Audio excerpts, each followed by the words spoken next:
السلام عليكم. مبروك لجماهير النادي الاهلي العظيمه اللي دايما سند وحمايه للنادي الاهلي. مبروك للكابتن محمود الخطيب، شفاه الله وعافاه. دي اقل هديه يقدمها لك جمهور النادي الاهلي ولاعيبه النادي الاهلي. ربنا يتم شفاك على خير. وضع النادي الاهلي نفسه ضمن الفرق المتاهلين للادوار الاقصائيه بعد درس قاسي اعطاه لجماهير الهلال السوداني والنادي الهلال السوداني في تاني ليله مظلمه على الشعب السوداني باكمله. امبارح اخواتنا الزملكاويه كسبوا المريخ، والنهارده الاهلي يهين الهلال في استاد القاهره. الشعب السوداني كان بيروج للمباراه من قبلها ب 15 يوم على مواقع التواصل الاجتماعي، وبيهيأ لنا ان احنا هنقابل تشيلسي باعتبار ان هم بيلبسوا ازرق يعني. ولكن للاسف الترويج الكبير اللي كانوا عاملينه من 15 يوم ودوشنا ومصدعيننا بيه وطلع خيشه وهش ودوست افريقيا. الاهلي اداهم مع الرأفه ثلاثه وفرص كتير مهدوره. بيرسي تاو وكهربا ومحمد شريف ضيع، وقفشه قدام الجون ضيع، وعبد القادر ضيع، ثلاثه مع الرأفه. وكأن الاهلي بيلعب تمرين عاديه مش مباراه في دوري الابطال. وبعد العلقه السخنه دي الاهلي حط رجله في الادوار الاقصائيه، وهيكون الاهلي واحد من الثمان فرق المتاهله لدور ربع النهائي: صن داونز، سيمبا التنزاني، والترجي، وشباب بوليسداد، وشريطه القبائل، والوداد، والرجاء. ان شاء الله الاتحاد الافريقي هيعمل القرعه يوم 5 الجاري في القاهره، حيث يواجه الاهلي متصدر المجموعه الاولى، يا اما الوداد يا اما شريطه القبائل.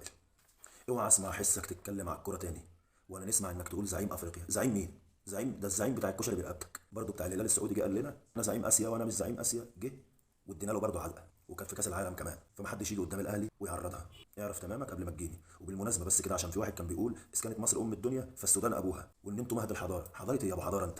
من حضاره ايه؟ من امتى يعني؟ على العموم ما علينا، اديكوا خدتوا علقه تمام، علقه معتبره، عشان محدش يجي يتكلم تاني.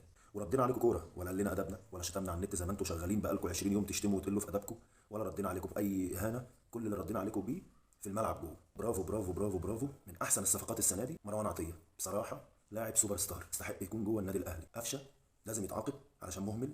عبد القادر لازم يتعاقب عشان اناني، مش بيشغل زمايله ولا بيلعبهم، وما بيصنعش اسيستات. يعني الكره اللي لعبها الكهرباء دي لعبها كده يعني، ها يلا. دايما بيطول الكره في رجليه واناني كتير. عندنا مشكله في خط الدفاع برضو، لازم يتظبط ويبقى في تجانس مع بعض. يعني الفرقه كلها بينقصها ان يبقى في تجانس مع بعض. يعني انا شايف ان بيرسي تاو مفيش حد بيشغله، يا دوب بيلعبوا له كور طويله، لكن واحد مع واحد محدش بيشغله غير كهربا.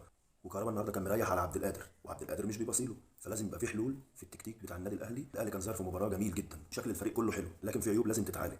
وفي اخر الفيديو احب اقول لك ان انا سيد القاره وعمها. وبرافو يا نينجا، النينجا بتاعنا، اقسم بالله النينجا، سلاحف النينجا. ده مش الاهلي، ده سلاحف النينجا. ولما نزل المعلم رشدان الكابتن نينجا خلص الكلام. اهلاوي انا والفخر ليا. السلام عليكم.